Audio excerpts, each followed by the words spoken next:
پاکستان میں نئی حکومت کے قیام کے بعد دنیا کے تھنک ٹینک اس بات پر غور کر رہے ہیں کہ عمران خان نے پارٹی سربراہ کے طور پر جو اعلانات کیے تھے ان کو کس حد تک پورا کیا جا سکتا ہے۔ اس سلسلے میں واشنگٹن ڈی سی میں پاکستانی ڈاکٹرز کی تنظیم اپنا نے ایک تقریب کا انعقاد کیا جس میں معروف تجزیہ کاروں نے شرکت کی۔ اس تقریب کا احوال جانتے ہیں خرم شہزاد کی اس رپورٹ میں۔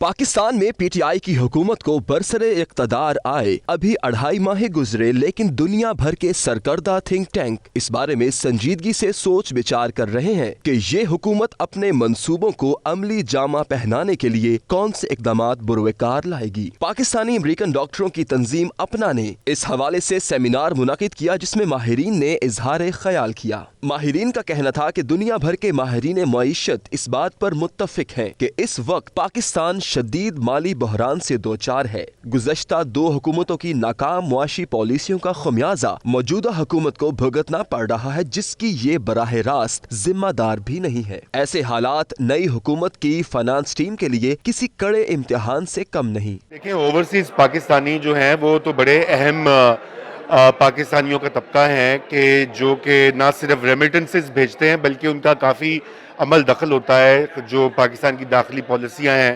خصوصاً اس گورنمنٹ میں جہاں پہ عمران خان صاحب کو بڑی سپورٹ ہے اوورسیز پاکستانی کی، اور ان کا انپٹ بھی گورننس میں شامل ہے۔ تو یہ فورم بڑا اہم ہوتا ہے کیونکہ یہاں پہ مختلف جو موضوعات ہیں ان پر کھل کر بات ہوتی ہے، اور ویسے تحفظات یا خدشات جو کہ بیرون ملک پاکستانیوں کے ہیں ان پر بھی بات ہوتی ہے۔ Why are you contracting this CPEC with China?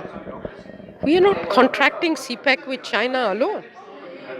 We have said repeatedly that Pakistan welcomes foreign direct investment into its infrastructure development or industrial development from any country.